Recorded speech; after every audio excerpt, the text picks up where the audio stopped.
caminando con Cristo, yo quiero andar, tomado de su mano, también quiero ir. Yo quiero andar con mi Cristo y caminar, nunca del camino.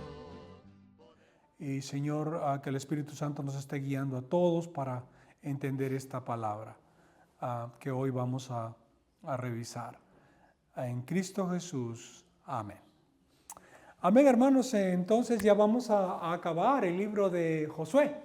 Tenemos los 4 últimos capítulos. Llegamos a la parte final. Este es el libro, se supone, de las mayores conquistas que el pueblo hebreo realizó para tomar la tierra que fue prometida a los descendientes de Abraham por Dios mismo. Así que Josué se encargó de liderar al pueblo hebreo para tomar posesión de la tierra. Esto implicaba desde luego batallas, luchas, guerras, pero lo más importante que hemos visto y hemos notado es que Dios peleaba por el pueblo, ¿verdad? Así que las victorias no eran debido necesariamente al pueblo, aunque el pueblo era llamado a pelear, pero aún así la victoria estaba garantizada por Dios. Sin embargo, vamos a notar que de toda la tierra prometida, el pueblo hebreo no llegó a tomar posesión. Se asignaron los territorios respectivos para las diferentes tribus. De hecho, 2 tribus y media se quedaron en este lado, por razones que hemos dicho ya de conveniencia de sus ganados y otras cosas más. Y las 9 tribus y media restantes pasaron el río Jordán para tomar posesión. Se repartieron estas tierras al azar, por suerte, como decimos, no es un término que también usamos, por suerte, por sorteo, es otra expresión tal vez. Así que se designó estas áreas para las 9 tribus y media restantes. Si ustedes dan una miradita al mapa que tienen en la última página, van a ver como rectángulos 6 ciudades que están repartidas, 3 en el lado oriental del río Jordán, que es este, ¿no? Este es el mar de Galilea, el mar Muerto, y este es el río Jordán. En el lado oriental vemos 3 ciudades, de arriba, del norte para el sur. Vemos a Golán, Ramot de Galaad y Becer al sur. Ahora, para el lado occidental del río Jordán, vemos una ciudad arriba que se llama Cedes. Una ciudad que ya hemos hablado de ella, se llama Siquem. ¿Recuerdan? Siquem está cerca a un valle entre 2 montes, el monte Ebal y el monte de Gerizim, que eran los montes para dar las maldiciones y las bendiciones para las tribus de Israel. Y hacia abajo estaba esta ciudad, Hebrón. Entonces tenemos 6 ciudades. Hebrón es una ciudad, no se olviden, también muy conocida, renombrada, porque fue Caleb quien le pidió a Josué que le designara esa ciudad para pelear contra ellos. Y así fue, ¿no? Recuerdan que se mencionó que Caleb era de la tribu de Judá y él peleó y pudo derrotar a 3 descendientes de Anac, los anaseos, ¿no? 3 gigantes. Ellos los destruyeron, los arrojaron de ese territorio y poseyeron este lugar que se llama Hebrón. Estos lugares son muy importantes. ¿Se acuerdan cuando hablábamos de cuando por primera vez el pueblo hebreo pasó el Jordán? ¿Sí? De los llanos de Moab pasaron el Jordán y establecieron un centro estratégico político militar, pero también religioso, porque ahí estaba el tabernáculo. Entonces ese era el centro donde se iniciaron donde se planificaron y se organizaron todas las conquistas para el centro, para el norte e incluso para el sur. Luego apareció, en lo que hemos venido hablando, ha aparecido otra ciudad que se llama Silo. Entonces, después de las conquistas iniciales, ese centro se movió a Silo. Y recuerden, los centros se establecían basado en la presencia del arca de Dios. Ahora bien, estos nombres también toman relevancia, porque ya una vez lo mencioné.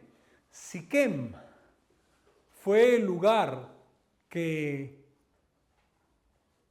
constituyó la primera capital del imperio hebreo en su momento.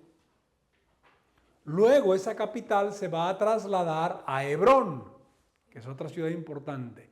Y finalmente va a volver o va a llegar la capital a Jerusalén por aquí en su momento, ¿no? Esas son secuencias que vamos a ir viendo. Así que estos nombres son importantes y es bueno, vale la pena recordarlos. Pero por ahora los vemos como ciudades que se conocen como las ciudades de refugio.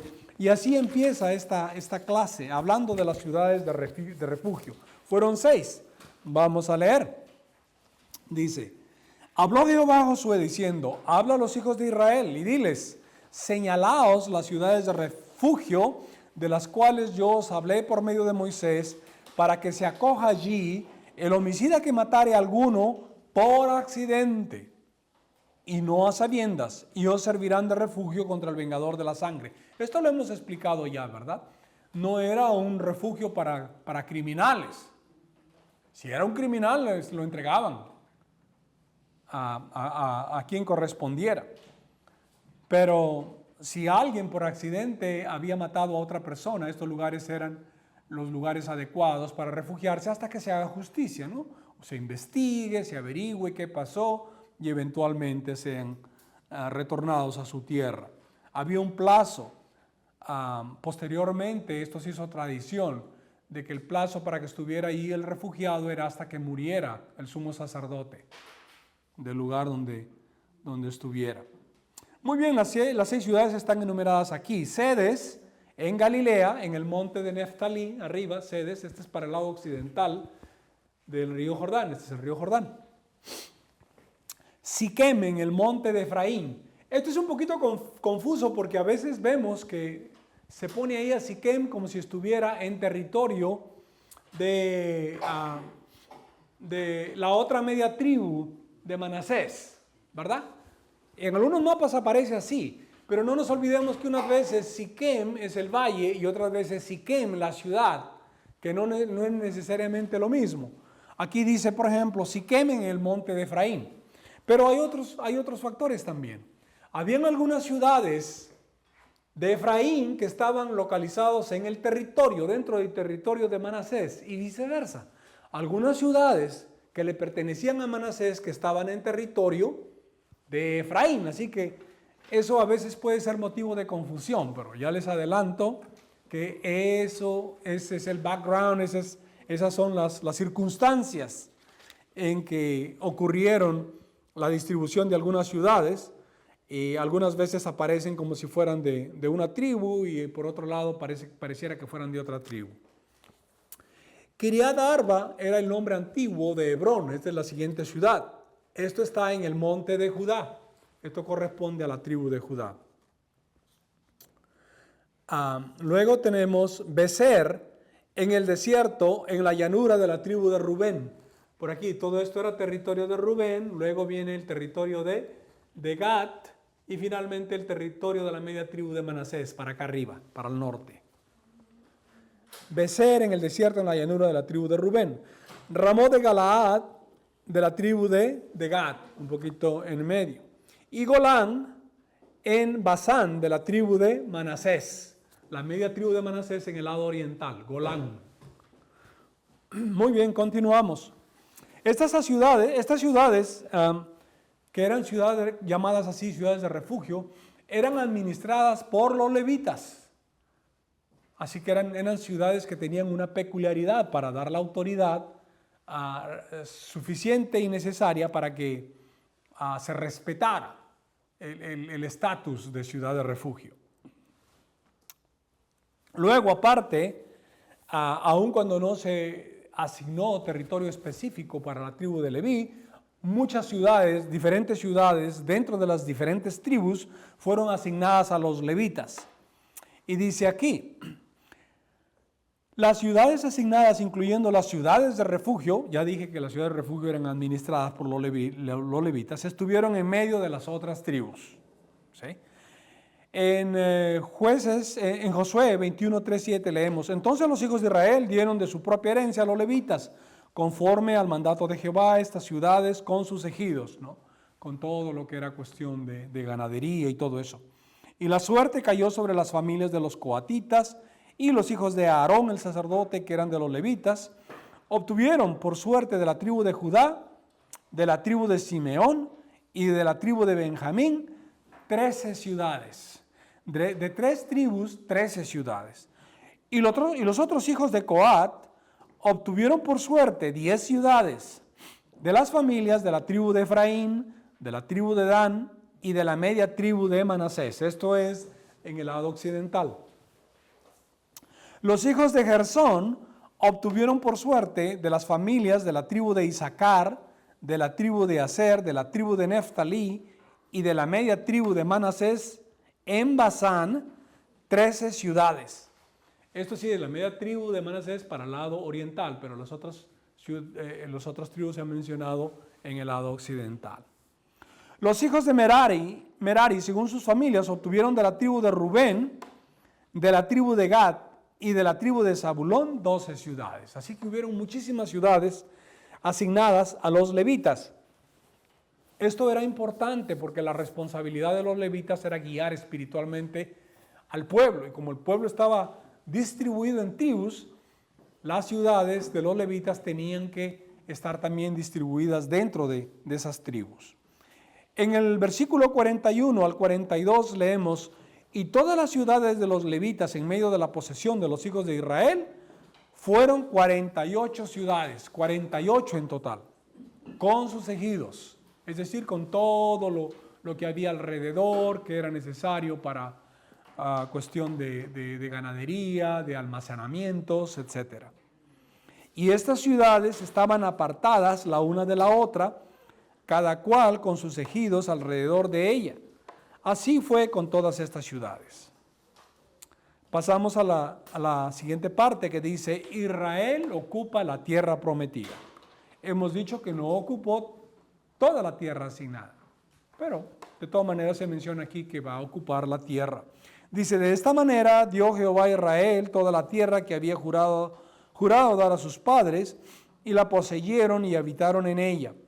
Y Jehová les dio reposo alrededor, conforme a todo lo que había jurado a sus padres, y ninguno de todos sus enemigos pudo hacerles frente, porque Jehová entregó en sus manos a todos sus enemigos. No faltó palabra de todas las buenas promesas que Jehová había hecho a la casa de Israel. Todo se cumplió. Por el lado del Señor, por el lado de Dios, por el lado de Jehová, Él cumplió su parte. El problema fue con el pueblo hebreo, con las diferentes tribus, que no hicieron su parte para poder tomar a plenitud toda la tierra prometida. Muy bien, ahora pasamos a la sección D, dice, las tribus de la Transjordania. Este es el río Jordán.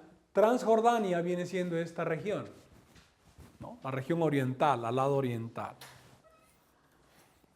En el capítulo 22, del 1 al 4, leemos, entonces Josué llamó a los rubenitas, a los gaditas y a la media tribu de Manasés, es decir, los que están aquí, en este lado, ¿no?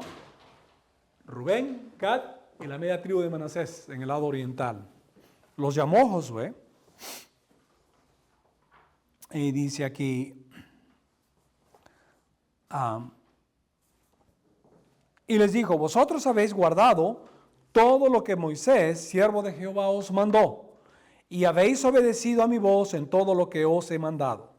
No habéis dejado a vuestros hermanos en este largo tiempo hasta el día de hoy, sino que os habéis cuidado de guardar los mandamientos de Jehová vuestro Dios. Ahora pues, que Jehová vuestro Dios ha dado reposo a vuestros hermanos. Esto recuerden que esas 2 tribus y media se habían comprometido a acompañar con gente armada, a pelear hasta que sus demás hermanos de las otras tribus tomaran posesión de los lugares a los cuales se les había asignado. Entonces, ahora pues que Jehová vuestro Dios ha dado reposo a vuestros hermanos como lo había prometido, volved, regresad a vuestras tiendas, a la tierra de vuestras posesiones, que Moisés, siervo de Jehová, os dio al otro lado del Jordán. Así los hijos de Rubén y los hijos de Gad, esto está en el 22:9. Y la media tribu de Manasés se volvieron, separándose de los hijos de Israel, desde Silo. Este fue el lugar. Si recuerden que al comienzo se mencionaba mucho a Gilgal, ¿verdad? Ahora ya se habla de Silo, que está en la tierra de Canaán, porque pues Silo, tanto como Gilgal, están en este lado, en el lado occidental del río Jordán. Dice así, que está en la tierra de Canaán para ir a la tierra de Galaad, a la tierra de sus posesiones, de la cual se habían posesionado conforme al mandato de Jehová por conducto de Moisés. Continuamos. Estas 2 tribus y media levantaron un altar. Y aquí se presenta una situación un poquito incómoda. Porque al levantar un altar, esto realmente creó mucho descontento en las 9 tribus y media que estaban en el lado occidental, porque dijeron, están levantando un altar, si el altar está acá con nosotros, en el tabernáculo. Entonces están rebelando contra Jehová, y esa fue la impresión que inicialmente se tomaron. Dice, y llegando a los límites del Jordán, que está en la tierra de Canaán, los hijos de Rubén y los hijos de Gad y de la media tribu de Manasés edificaron allí un altar junto al Jordán, un altar de grande apariencia, así que no era una cosa pequeña, era una cosa grande. Y eso le preocupó posteriormente a las otras 9 tribus y media. Y Josué, en los versículos 19 y 20, les dice, llamándoles la atención, ¿no? ¿Por qué están haciendo eso? ¿Por qué os rebeláis contra Jehová haciendo un altar? Que Dios no les ha mandado que hagan un altar. Dice, si os parece que la tierra de vuestra posesión, es decir, la tierra que ustedes se les antojó tomar de este lado, si os parece, dice así, que la tierra de vuestra posesión es inmunda, pasaos a la tierra de posesión de Jehová, en la cual está el tabernáculo de Jehová. Porque esa fue la impresión que se tomaron, ¿no? Que se estaban rebelando. Y tomad posesión entre nosotros, pero no os rebeléis contra Jehová, y no os rebeléis contra nosotros, edificándoos altar, además del altar de Jehová nuestro Dios, que ya había un altar en el lado occidental, en la tierra de Canaán. Y incluso les hace mención, les dice, no cometió Acán, hijo de Zera, prevaricación en el anatema, y vino ira sobre toda la congregación de Israel. En otras palabras, el miedo era bien justificado, porque ellos pensaban que si verdaderamente era rebelión, no solo les iba a afectar a esas 2 tribus y media, le iba a afectar a toda la congregación, a todas las tribus. Se iban a ver afectados. Y dice así, y aquel hombre no pereció solo en su iniquidad, recuerden, y él no murió solo.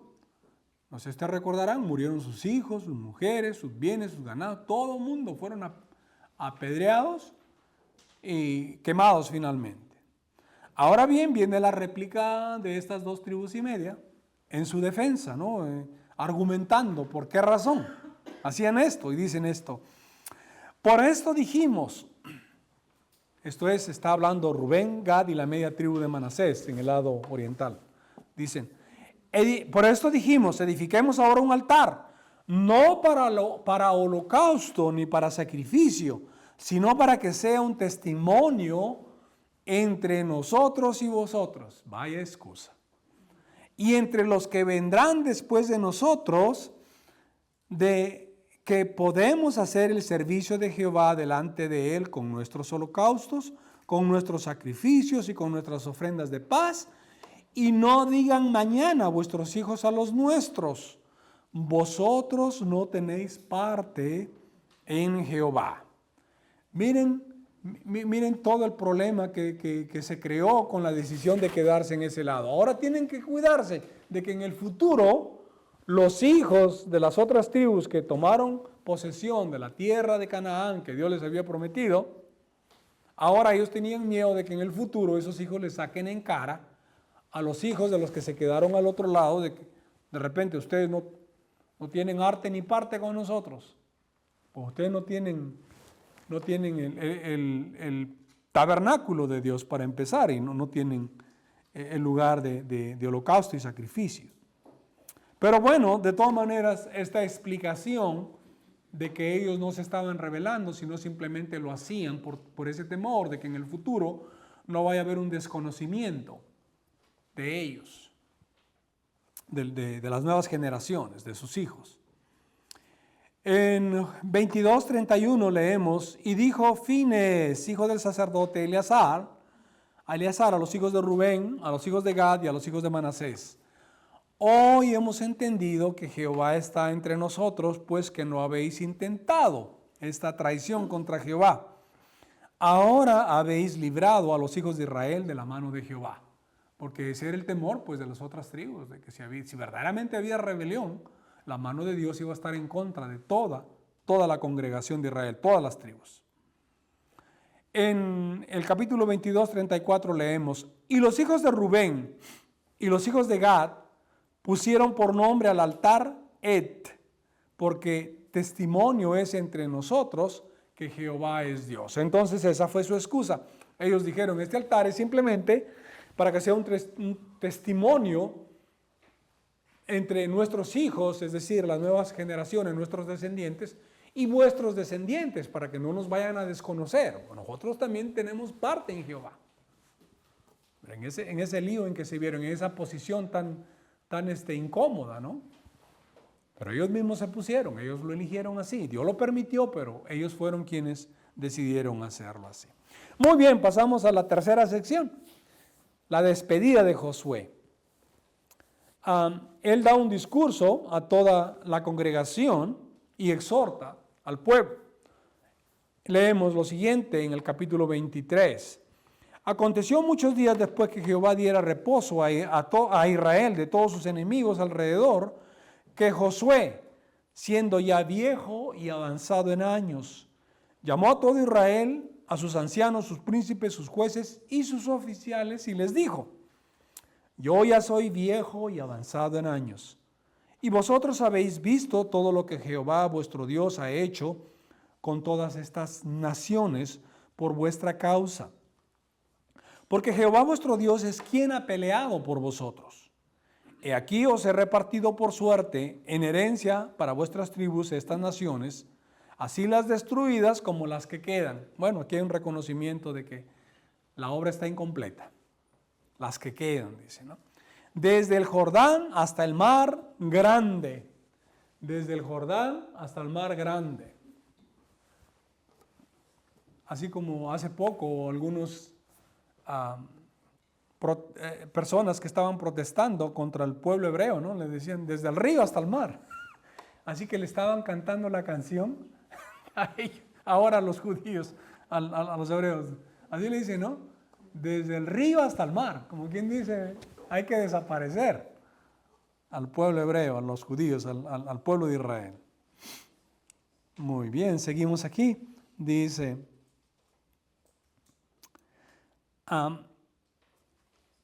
hasta el mar grande, hacia donde se pone el sol, y Jehová vuestro Dios las echará delante de vosotros. Aquí queda algo así como una esperanza por parte de Josué. Bueno, no lo hemos hecho, pero Él lo hará, el Señor, en el futuro. Y las arrojará de vuestra presencia, y vosotros poseeréis finalmente sus tierras, como Jehová vuestro Dios os ha dicho. Luego pasamos a los versículos 10 y 13. Él les dice lo siguiente, casi en términos proféticos. Un varón de vosotros perseguirá a 1000, porque Jehová vuestro Dios es quien pelea por vosotros. Como Él os dijo, guardaos pues con diligencia vuestras almas para que améis a Jehová vuestro Dios. Porque si os apartareis y os uniereis a lo que resta de estas naciones que han quedado con vosotros, Y si concertareis con ellas matrimonios, mezclándoos con ellas y ellas con vosotros, sabed que Jehová vuestro Dios no arrojará más a estas naciones delante de vosotros, sino que os serán por lazo, por tropiezo, por azote para vuestros costados y por espinas para vuestros ojos, hasta que perezcáis de esta buena tierra que Jehová vuestro Dios os ha dado. Tremenda advertencia que hace Josué ya en sus días finales. Luego continúa con su discurso de despedida. Lo primero fue una exhortación. Ahora viene la despedida propiamente dicha. En el capítulo 24 leemos lo siguiente. Reunió Josué todas las tribus de Israel en Siquem. Miren dónde la reunió. Ya no fue en Gilgal, ya no fue en Silo, ahora fue en Siquem. Así que ese centro estratégico, político, militar y religioso del pueblo hebreo se iba moviendo, ¿no? De ciudad en ciudad. De Gilgal pasó a Silo y de Silo ahora pasa a Siquem. Los reunió allí en Siquem y llamó a los ancianos de Israel, sus príncipes, sus jueces y sus oficiales, y se presentaron delante de Dios. Y dijo Josué a todo el pueblo, así dice Jehová, Dios de Israel, vuestros padres habitaron antiguamente al otro lado del río. Les hace un recuento, como quien dice, miren de dónde vienen ustedes, pueblo miserable, no sean orgullosos. Dice, vuestros padres habitaron antiguamente al otro lado del río, esto es, y hace un reconocimiento de la genealogía de Abraham, empezando con Taré. Taré, padre de Abraham y de Nacor, y servían a dioses extraños. Y yo tomé a vuestro padre Abraham del otro lado del río y los traje por toda la tierra de Canaán. Esto es por acá estaba. Y lo trajo a Canaán, a este territorio, y le dijo, esto lo voy a dar a tu descendencia. Esa fue la promesa que le hizo Dios a Abraham. Dice, y aumenté su descendencia y le di a Isaac. Venía la descendencia a través del linaje, ¿no? De la primogenitura de linaje que Dios había designado. Entonces, vino de Abraham a Isaac. A Isaac le di a Jacob y a Esaú. No nos olvidemos que la primogenitura biológica propiamente dicha no fue la que siguió Dios, ¿no? Porque Isaac no fue el primogénito de Abraham. ¿Quién fue el primogénito de Abraham? De Abraham. Ismael. Ismael, el que posteriormente dio origen a todas las tribus de las cuales vienen los árabes. Por eso los árabes dicen, los judíos nos han hecho trampa aquí, nos han hecho un trick. Y entonces ellos objetan esto, que realmente el primogénito fue Ismael y por lo tanto las bendiciones vienen a través de Ismael y no para el pueblo de los árabes y no a través de Isaac para el pueblo judío o hebreo. Dice, a Isaac le di a Jacob y a Esaú. Y a Esaú le di el monte de Seir para que lo poseyese. Pero Jacob y sus hijos descendieron a Egipto. Y yo envié a Moisés y a Aarón y herí Egipto, no les hace un recuento, dice aquí, conforme a lo que hice en medio de él y después os saqué. Saqué a vuestros padres de Egipto y cuando llegaron al mar, los egipcios siguieron a vuestros padres hasta el mar Rojo con carros y caballería. Y cuando ellos clamaron a Jehová, es decir, el pueblo hebreo, él puso oscuridad entre vosotros y los egipcios, e hizo venir sobre ellos el mar, el cual os cubrió, y vuestros ojos vieron lo que hice en Egipto. Después estuvisteis muchos días en el desierto, y os introduje en la tierra de los amorreos que habitan al otro lado del Jordán. Aquí es donde estaban los amorreos, ¿verdad? Al otro lado del Jordán, dice aquí. Los cuales pelearon contra vosotros, mas yo los entregué en vuestras manos y poseíste su tierra, ¿no? Fue lo que se dejaron justamente las 2 tribus y media. y los destruí de delante de vosotros. Después se levantó Balac, hijo de Zippor, rey de los moabitas, y peleó contra Israel, y envió a llamar a Balaam, hijo de Beor, para que os maldijese, mas yo no quise escuchar a Balaam, por lo cual os bendijo repetidamente, y os libré de sus manos. Pasasteis el Jordán y vinisteis a Jericó, y los moradores de Jericó pelearon contra vosotros, los amorreos, fereceos, cananeos, heteos, gergeseos, heveos y jebuseos, y yo los entregué en vuestras manos. Y envié delante de vosotros tábanos, son como avispas grandes, los cuales los arrojaron de delante de vosotros, esto es, a los 2 reyes de los amorreos. No con tu espada, ni con tu arco. Esto fue de una manera muy especial que Dios debilitó a estos ejércitos con estas avispas que envió adelante, o tábanos como aquí se les llama. Y os di la tierra, por la cual nada trabajasteis, y las ciudades que no edificasteis, en las cuales moráis, y de las viñas y olivares que no plantasteis, coméis. Ahora pues, temed a Jehová, y servidle con integridad y en verdad, y quitad entre vosotros los dioses a los cuales sirvieron vuestros padres al otro lado del río, y en Egipto, y servid a Jehová. Y aquí hay un versículo que es muy popular entre muchos hermanos y hermanas, y dice, y si mal os parece servir a Jehová, escogeos hoy a quien sirváis, si a los dioses a quienes sirvieron vuestros padres cuando estuvieron al otro lado del río, es decir, estando en Egipto, o mucho más antes, cuando procedían de Ur de los Caldeos, dice, o a los dioses de los amorreos en cuya tierra habitáis, pero yo y mi casa serviremos a Jehová.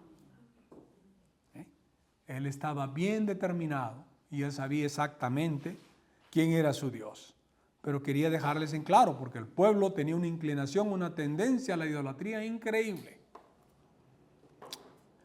Continuamos y leemos, y el pueblo respondió a Josué, a Jehová nuestro Dios serviremos, y a su voz obedeceremos. Entonces Josué hizo pacto con el pueblo el mismo día y les dio estatutos y leyes en, otra vez, esta ciudad, Siquem. No fue en Gilgal, no fue en Silo, fue en Siquem, porque ya se había trasladado el tabernáculo a este lugar. Y escribió Josué estas palabras en el libro de la ley de Dios, y tomando una gran piedra, la levantó allí, debajo de la encina que estaba junto al santuario de Jehová. Y dijo Josué a todo el pueblo, he aquí esta piedra nos servirá de testigo, porque ella ha oído todas las palabras que Jehová nos ha hablado. Será pues testigo contra vosotros, para que no mintáis contra vuestro Dios. Y envió Josué al pueblo, cada uno a su posición. Los despidió. Luego se relata la muerte de Josué. Obviamente Josué no escribió esta parte, porque pues él no puede escribir de su propia muerte, pero habíamos comentado tiempo atrás que los libros en el Oriente tenían esta costumbre de que la parte final, cuando moría el autor, otras personas podían escribir por él. Era muy natural, no solamente en la tradición judía, pero en otras culturas del Medio Oriente se practicaba esto. Dice, después de estas cosas murió Josué, hijo de Nun, siervo de Jehová, siendo de 110 años, y le sepultaron en su heredad en Timnat Sera, que está en el monte de Efraín, porque él era de la tribu de Efraín. ¿Caleb de qué tribu era? De Judá. Muy bien. Dice, en el monte de Efraín, al norte del monte de Gaás. Y sirvió Israel a Jehová todo el tiempo de Josué. Aquí viene una parte interesante, que el pueblo fue fiel a Dios mientras vivía Josué, igual como cuando vivía Moisés. Y sirvió Israel a Jehová todo el tiempo de Josué y todo el tiempo de los ancianos que sobrevivieron a Josué y que sabían todas las obras que Jehová había hecho por Israel. pero tristemente las generaciones que vinieron después, que no habían conocido todas estas maravillas que Dios había hecho, pues simplemente por inercia cayeron en idolatría. Leemos luego la sepultura de los huesos de José en Siquem, tal como él les había hecho jurar a sus hermanos antes de que muriera José, cuando todavía estaban viviendo en Egipto. A sus hermanos les hizo jurar que cuando él muriera, tomarían sus huesos y los llevarían a Siquem, a una propiedad que Jacob, Israel, había comprado tiempo atrás. Y enterraron en Siquem los huesos de José, que los hijos de Israel habían traído de Egipto, en la parte del campo que Jacob, su padre, Israel, compró de los hijos de Amor, padre de Siquem, por 100 piezas de dinero, y fue posesión de los hijos de José. Y en efecto, Siquem está en todo, aparece algunas veces en el lado de Manasés, pero también a veces se le menciona como que pertenece a Efraín. Y la manera como conciliamos esto es que aun cuando geográficamente aparece en el lado de Manasés, pertenece a Efraín, a la tribu de Efraín. Pero si hablamos de las dos tribus, los dos son hijos ¿de quién? De José, así que los huesos de su padre fueron enterrados allí. Y continuamos. La muerte de Eleazar, este fue el hijo de Aarón, dice aquí en el capítulo 24, el versículo 33, también murió Eleazar, hijo de Aarón, y lo enterraron en el collado de Fines, su hijo, que le fue dado en el monte de Efraín. ¿Okay? Fines, su hijo de Eleazar, tenía una propiedad allí en Efraín. Así que, pues recuerden que los levitas no tuvieron su territorio propio, sino que ellos tenían ciudades o propiedades que se les daban dentro de las diferentes tribus. Y allí en una propiedad que él tenía, su hijo, ahí enterró a su padre Eleazar. Y con esto terminamos el libro de Josué. Preguntas u opiniones o comentarios. Tiempo atrás, cuando había un hermano aquí que asistía con nosotros, él siempre pedía, ¿no?, los hermanos que comenten, que opinen. Decía, aprieten el opinador, era una de sus frases. A ver qué opiniones hay, qué observaciones, comentarios o preguntas, por favor, siéntanse libre. El tema es narrativo, yo sé, puede ser a veces hasta aburrido leerlo o escucharlo, pero hay mucha información que nos va a permitir comprender la secuencia de los siguientes libros, incluyendo los jueces, por supuesto, posteriormente los demás libros históricos que van a venir, las genealogías, el libro de Ruth, luego el libro de Reyes, de las Crónicas, etcétera. Todo eso requiere que tengamos un fundamento básico de estos conocimientos para comprenderlo, entenderlo mejor. Muy bien, levante la mano, por favor, todavía tenemos buen tiempo. ¿Qué son tábanos? O tábanos, habíamos dicho que eran una especie de avispas. En Éxodo también se menciona. Recuerden, buena pregunta, Dios utilizaba siempre la naturaleza para derrotar a ejércitos. Para hacer avanzar al pueblo hebreo utilizó la naturaleza. Abrió el Mar Rojo. ¿Sí? Para que Josué entrara a poseer la tierra de Canaán, Dios separó las aguas del río Jordán y el pueblo pasó en seco. Que Dios ha utilizado la naturaleza. Y más después vamos a ver incluso otras cosas más. Algunos ejércitos fueron abatidos por torrentes que probablemente aparecieron así del momento, torrentes de agua, y se llevaron a los adversarios.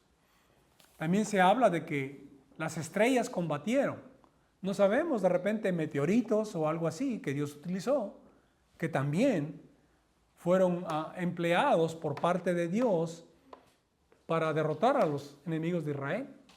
Entonces Dios usaba esos medios para no darles como al hombre, para que ellos no creyeran que eran ellos y no Dios. Exactamente. Dios utilizaba la naturaleza, también poderes sobrenaturales. Se dice que el ángel de Jehová peleaba por ellos. Ahora era él quien movía la naturaleza. Él es quien hacía todas estas cosas. El ángel de Jehová.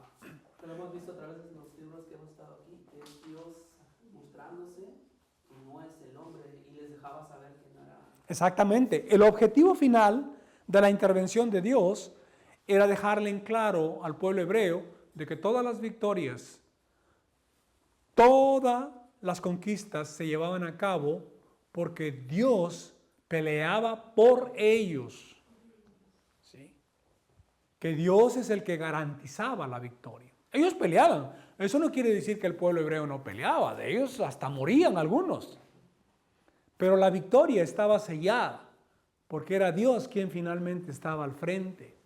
Él es el que garantizaba la victoria. Y el pueblo entendía, veía, bueno, si no hubiera sido por Dios, no nos hubiera ido bien. Les quedaba claro. Así que Dios lo que menos quería era que el pueblo se autoelogiara, que el pueblo asumiera que era por su fuerza, por su capacidad, por su inteligencia o por lo que fuera, y ellos se olviden que es Dios quien peleaba por ellos. No con espada ni con ejércitos, sino, ¿cómo dice el verso? Con el poder de su Santo Espíritu. Así se ganan las victorias. Y con eso vemos también que toda la gloria es de Dios, no es del hombre. Y finalmente, correcto. Desde el inicio hasta el final, todo se trata de Dios, no se trata de nosotros, es de Dios, toda la gloria es de Dios. Correcto. Por eso siempre cuando hay una victoria, por eso es que exclamamos, gloria a Dios, decimos, porque la gloria es de Dios. Ha pasado esto, incluso en la iglesia cuando escuchamos, ¿no?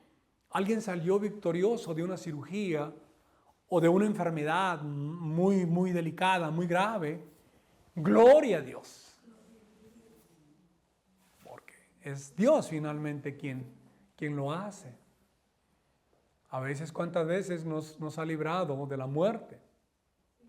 Y pensamos, porque, bueno, tuve la precaución de hacer esto. Y nos olvidamos de darle gloria a Dios. Señor, estoy libre gracias a ti porque tú tienes control de todas las cosas y tú sabes que yo soy hijo tuyo. No estás obligado, por supuesto, Dios no está obligado a nada, Él es soberano. Él puede permitir que muramos también, ¿por qué no? De repente hay una manera como le vamos a dar gloria a Dios con nuestra propia muerte.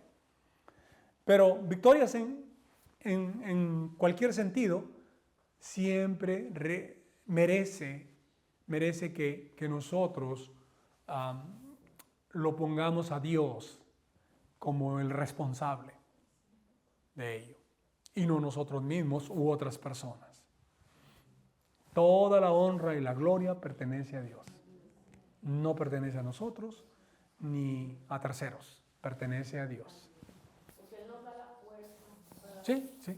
Ya sea para Y para cumplir las metas, Él es el que nos... Exactamente, así es, e incluso cuando hacemos algo que es bueno, por decir así, ¿no? Algo bueno, una buena cosa que hemos hecho, que de repente pueden decir, gracias hermano.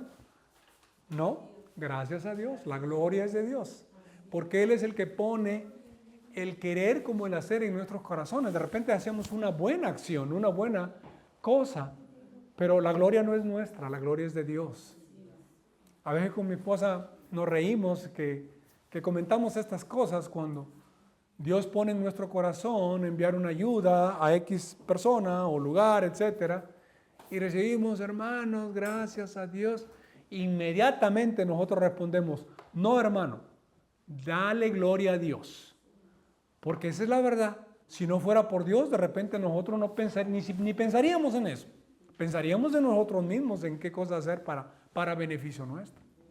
Pero es Dios quien pone en los corazones de los creyentes, de todos nosotros, así el querer como el hacer. Por lo tanto, la gloria es de Dios, no es de nosotros. Otra pregunta.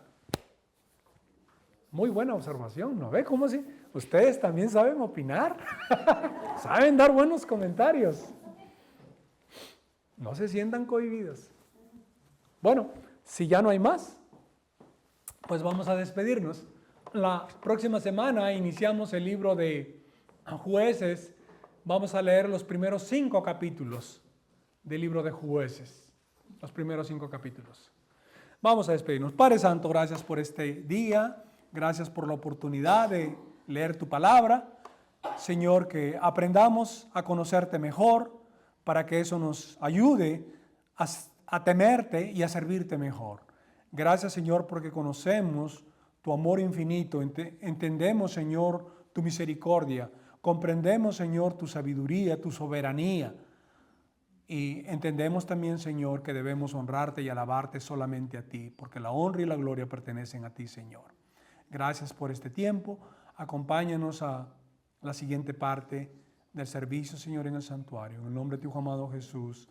Amén.